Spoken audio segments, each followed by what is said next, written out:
Hello mga tito, tita, good morning, good afternoon, good evening sa mga nakatira sa abroad. Dito sa amin is Takip Silim na po. So ayan guys. So for today's video is pumunta tayo dito sa isang bahay na meron din transient at saka boarding house. Kung sa mga naghahanap dyan, pwede kayo dito peaceful po yung pagtira nyo dito. Ito pinapakita ko sa inyo dito yung pintuan na kung saan meron na po kompleto dito, may sala. Ito yung sala guys, makikita nyo yung sala, nakadekorasyon pa yan ng mala forest, may mga tanim sa loob at saka yung pagtira nyo dito.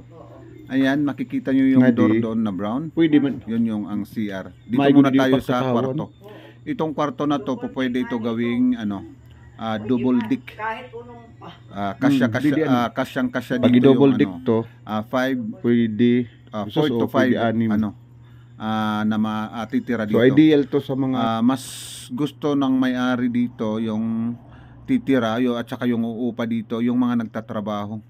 Mas prefer siya sa mga nagtatrabaho, wala dito sa umaga, paggabi lang umuwi lang. Mas prefer siya sa mga nagtatrabaho kaysa sa buong pamilya o isang pamilya. Itong kwarto na to maluwag, pwede ito gawing ditong double deck sa magkabilang wall. Malinis, tapos tahimik yung lugar, tamang-tama sa mga toxic sa trabaho maghapon. Makakapag-relax ka dito pag uwi mo dito. Makikita nyo ito dito. Ito yung lababo. Tapos dyan na kayo magluluto. Lalagyan ng gas. Dyan. Ito yung pinaka kitchen. Parang ang tawag dito, parang pension house. Tapos dito yung yung CR nila. Meron naman tubig din. Malakas yung tubig kasi yung tubig nila dito is naka-motor. Kasi nasa looban kasi to.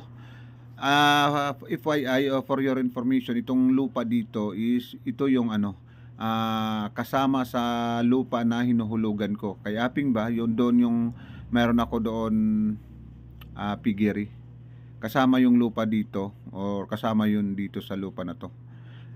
Dito dinevelop lang na may-ari. Ito yung may-ari, Donya Dotenya yung may-ari dito. Yan mabait yan, madaling pakisamahan, hindi naman siya masungit, mabait. Tapos palakwento, magkukwentuhan kayo, lahat pinapakita sa inyo, lahat ng meron dito. Sabi niya dito, pumasok ka dito at saka ipakita mo yung loob. Pagkatapos guys, yung talagang pakay ko dito sa pagpunta sa kanila is yung mga manok nila na meron yung kaberba, yung malaking manok na nangingitlog araw-araw. Titingnan ko sana dito, pero sinama na yung paupahan nila. Sabi ko sa kanila, hindi naman to kaber. Yung nakikita ko kasing mga sisiw is maliliit. Yung kaber guys, di ba yung malaki, yung malaking manok na brown. Kasi balak ko lagyan doon kinaaping ng manok, mag chicken farm ba ako. Hindi yung mga puting manok. Gusto ko yung malalaki ba, tumitimbang ng 5 kilo na manok. Tapos nangingitlog siya araw-araw. Ayan, tinuturo dito sa akin yung mga kulungan ng mga manok daw niya. Sa likod ng bahay nila to guys, kasi yung mga pinaupahan nila is nasa side ng bahay nila. Dito din sila nakatira. Ayan, pinapakita niya sa akin yung kulungan ng manok niya. Mayroon dito Chinese chicken. Sabi ko, hindi naman yan kaber. Kasi yung kaber kasi guys, di ba mabalahibo at saka bulky siya. Ito naman, sabi ko sa kanya, ito Chinese chicken yan, hindi yan kaber. Ayan, sabi niya dito, ito. Pagtingin ko lang, hindi kaber, pero sabi niya, nangingitlog din daw to araw-araw. Alam nyo guys, itong lugar dito, nasa likod lang to ng bahay ko actually. Pero mas gusto ko dito tumira. Kasi tahimik. Tapos marami kang magagawa dito po. Pwede ka dito magtanim, pwede ka dito mag-gardening, pwede ka dito mag-raise ng mga manok at saka yung baboy. Actually, meron siyang mga kulungan ng baboy. Hindi lang sila nag-aalaga. Makikita nyo dyan yung structure na yan. Isa yan sa nakabili ng lupa dito din. Ayan, pinakita niya sa akin. May bakante pa, may for sale pa dyan sa unahan ng structure na yan. Pero magfi-fill up ka. Dito, ito yung likod ng bahay nila. Tahimik dito, takip silim, tamang-tama sa mga gusto tumira sa mga tahimik na lugar. Pero malapit lang sa sa labasan, sa kalsada. Actually, nasa likod lang to ng bahay. Walking distance lang naman. Kung makikita nyo yung bahay ni Aping, ang lupang hinuhulugan ko, walking distance lang. Kasama kasi yan dito sa lupa na hinuhulugan ko. Alam nyo, yung lupa ko, aabot na 6 months, hindi ko nahuhulugan. Sabi niya ng may-ari na, sabi niya is, mag-pray daw na makahanap ka na ng pagkakakitaan para makabayad ka daw ng lupa. Kasi monthly ko yun hinuhulugan. Ayan, nanganak na sila, green, yun yung balak ko ibayad sa kanya. Ito naman yung niya dito sa labas ng bahay niya, tapos yung front ng bahay niya pinakita ko sa inyo. Meron silang bisita, tapos ihahatid palabas, guys. Sa niya? Makikita nyo yung palabas ito anak niya yan, naka-red. Tapos sabi ko, uwi na ako kasi magpapataya pa ako ng may tao din. Papunta na kami sa kalsada niyan. Itong bahay to na nakatunggal or nakabakod. Isa din yan sa nakabili dito sa lupa sa kasama yan sa lupa dito. Kasi itong lupa na to, if I'm not mistaken, is 7,100 plus square meter. Mga aso dito. Oh. Ito yun, may hawak-hawak siyang ilaw. Papunta kami yan sa labas, sa kalsada. Ito yung daan papunta sa labas, ito yung daan papunta dito sa kanila. Magandang lugar dito, kaso lang yung palabas. Nakapilap na dyan. Nakikita nyo yung nasa harap na maliwanag. Yun yung kay Aping. Yung kay Aping. Buti ka pa, sanay ka na. Yung piggery ko, yan. Yung nasanay mini piggery. Balak ko nga sana guys magbili ng mga manok na i-raise ko para dito idadagdag ko dito sa mga sa mga baboy.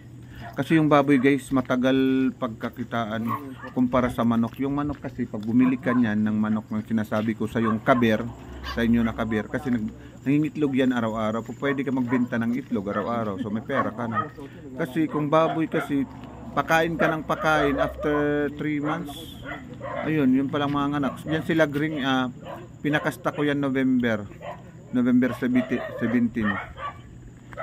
Nanganak siya ngayong 2nd week of March. Medyo matagal guys yung pera dito.